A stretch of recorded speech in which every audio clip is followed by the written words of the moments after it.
Айбек Жунушалиев расмий түрдө мэр болду. Ал Бишкек шаарынын мэрлигине жалгыз талапкер болгон. Бишкек шаардык кеңешинин депутаттары жашыруун добуш берүү менен дээрлик бир добуштан Жунушалиевди бул кызматка бекитти. Сессияга 45 депутат катышып добуш берди. Жунушалиевге 43 адам добуш берип, экөө каршы болду. Бүгүнтөн тарта Жунушалиевдин милдетин аткаруучу префикси алынып, расмий түрдө Бишкек шаарынын мэри болду. Алмаз Мамбетов Оштун мэри болуп шайланды. Мындай чечим үчүн Ош шаардык кеңештин 43 депутаты добушун беришти.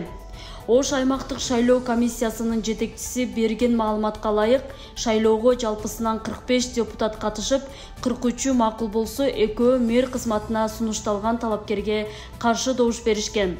Эске салсак, 26 августта Кыргызстандын 3 шаарынын Бишкек, Ош жана Токмоктун мэрлери шайланмак. Маданият министрлиги Таалайбек Усубалиевдин ата бейит сүрөтүн көргөзмөдөн алып салууну суранат. Бул тууралуу музейдин директору Айгүл Мамбетказиева билдирди. Бүгүн эртең менен мекеменин башчысы катары бул сүрөттү алып салуу боюнча рекомендация бар болчу. Мен дароо эле алардын эмне себептен алуу керек деген жүйөлөрүн сурадым. Мен албай койгом. Маданият министрлигинин кураторлору телефон чалышты жана суранышты. Анткени социалдык тармактарда кандайдыр бир талкууларды жаратууда. Бул маселе азырынча чечиле элек, деди директор. Албаса белгилегендей, музей сүрөттү алып салууга ниети жок. Мамбетказиеванын айтымында, ал азырынча бийликтен эч кандай олуттуу кысымды сезбей эле. Директор Усубалиевдин сүрөтүндө кандайдыр бир карама-каршылыкка, согушка, жек көрүүгө, мамлекеттик курулушту кулатууга чакырган эч нерсе жок экенин белгиледи.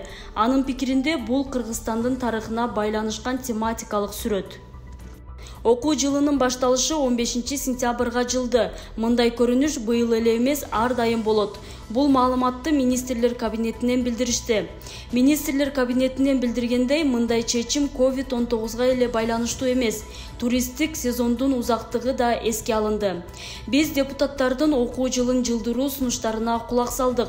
Аларга ата-энелер кайрылып, талай иштерин бүтүрүп, түшүм жыйнап, аны сатып, баланы мектепке даярдап жетишпей калып жатабыз, деп айтышкан экен.